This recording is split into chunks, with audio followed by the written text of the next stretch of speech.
Hello, my dear students, and welcome back. I know, exams are right around the corner and the tension is building up. But don't you worry. Today, we're going to tackle one of the most important chapters, nationalism in India. And I promise to make it super simple and easy for you. So grab your notebook and let's get started. Okay, so let's set the scene. The First World War has just ended. But for India, things are, well, they're not good. Prices for everything are shooting up, crops are failing, people are struggling, and they're angry. And right into this situation, in January 1915, a leader returns from South Africa, and he has a completely new idea for a struggle. You know who I'm talking about, Mahatma Gandhi. So what was this brand new idea? It was Satyagraha. Let's break down the word. It's really simple. Satya means truth. Agraha means to hold firm. So it's the power of truth. Gandhiji believed that if you are fighting for the truth against injustice, you don't need physical force. You can win by appealing to the conscience, the heart of the oppressor. Now, don't think this is a weapon of the weak. No way. It takes incredible moral and spiritual strength to fight without violence. And did this idea actually work? Oh, it did, one after the other. First, in 1917, he went to Champaran in Bihar to help the peasants stuck in the plantation system. That same year, 1917, he was in Kedah, Gujarat, fighting for peasants who couldn't pay the high revenue because their crops had failed. Then in 1918, he supported the cotton mill workers in Ahmedabad. 3 movements, 3 successes. This proved to everyone that Satyagraha was a powerful force. So, after these victories, Gandhiji was feeling confident. He decided to launch a nationwide Satyagraha. But what do you think the British did? Did they try to talk? Nope. They got scared. They saw Indians uniting, and their response was to bring in a harsh, cruel law to crush the movement before it even started. And that was the Rowlatt Act of 1919. This was a truly terrible law, which is why it was called the Black Act. It gave the British government unbelievable power. Get this, they could arrest anyone and put them in jail for 2 years without a trial. Can you even imagine that? No chance to prove your innocence.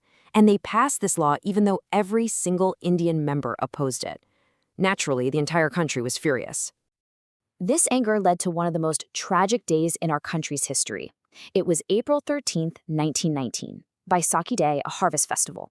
A big crowd had gathered in Jallianwala Bagh in Amritsar. Some were there to protest peacefully, but many were just villagers with their families, there to enjoy the festival mela. They had no idea that martial law had been imposed in the city. That's when General Dyer came. He blocked the only way out and ordered his soldiers to fire on the unarmed men, women, and children. And his own words, they tell you everything you need to know about his cruel intention. He wanted to produce a moral effect, to create terror and awe. His goal was to scare an entire nation into submission. This horrific massacre shocked everyone.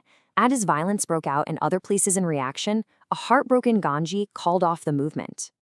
Gandhiji realized that to take on the massive British Empire, a much broader movement was needed. He needed to bring everyone together, and he saw a perfect opportunity to unite Hindus and Muslims over the Khilafat issue. This idea of unity was the foundation for the huge non-cooperation movement, which started in 1921. Now, this is a super important point, so listen carefully. The call of the movement was for Swaraj, self-rule. But here's the catch.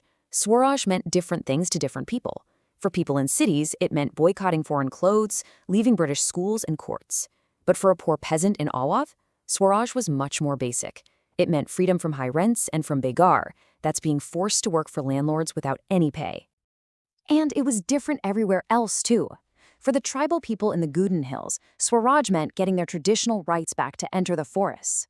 For the plantation workers in Assam who were trapped, Swaraj was the simple but powerful dream of being allowed to go back to their own villages. Everyone had their own vision of freedom.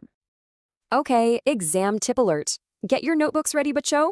This question about the Inland Emigration Act is a favorite for examiners, so pay very close attention to the next slide for a simple, point-wise answer.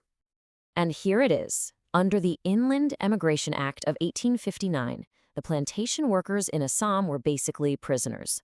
They were not allowed to leave the tea gardens without permission. And was permission ever given? Rarely. If ever.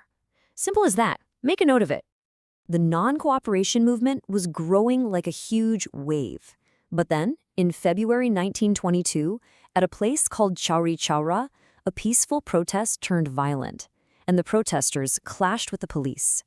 For Gandhiji, whose entire philosophy was ahimsa or nonviolence, this was a disaster. He felt that the people were not yet ready for a mass, peaceful struggle, and he decided to withdraw the movement. So, for a while, things were a bit quiet, but the anger was still there. Then, the British sent the Simon Commission to India to discuss reforms, but it had 0 Indian members. Can you believe the arrogance? This made everyone even angrier. By 1929, leaders like Jawaharlal Nehru were not just asking for self-rule. They wanted Purna Swaraj, complete independence. The stage was set for the next big showdown. But think about it for a second. Complete independence is a huge, grand idea. How do you get every single person in a country of crores to connect with it emotionally? Gandhiji knew he needed a symbol, something everyday, something that affected the richest of the rich and the poorest of the poor. And he found the answer in something you and I use every single day, salt, or as we say, namak. It was a brilliant idea. Why? Because the British government controlled the making of salt and put a heavy tax on it. Everyone had to buy this taxed salt. So by attacking the salt tax, Gandhiji was attacking the British Raj in a way that every Indian could understand and feel personally. And so began one of the most famous protests in world history, the Dandi March. Just try to picture this. Gandhiji set out to walk 240 miles. That's a huge distance. All the way from his ashram in Sabarmati to the coastal town of Dandi.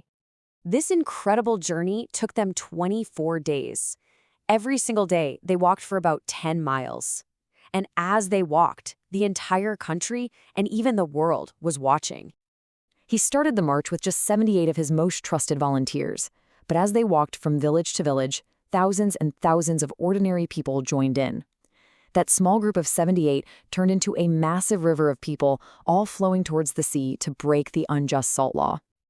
The Salt March was a massive success, and it kicked off the civil disobedience movement.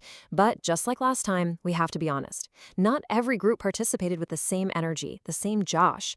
The movement was powerful, but it wasn't perfectly united. This table is a great way to remember the differences for your exam. The rich peasants, they were upset about high revenue demands. The big industrialists, they wanted more freedom to do business. But then, Dalit leaders like the great Dr. B.R. Ambedkar were focused on securing political rights and empowerment for their community.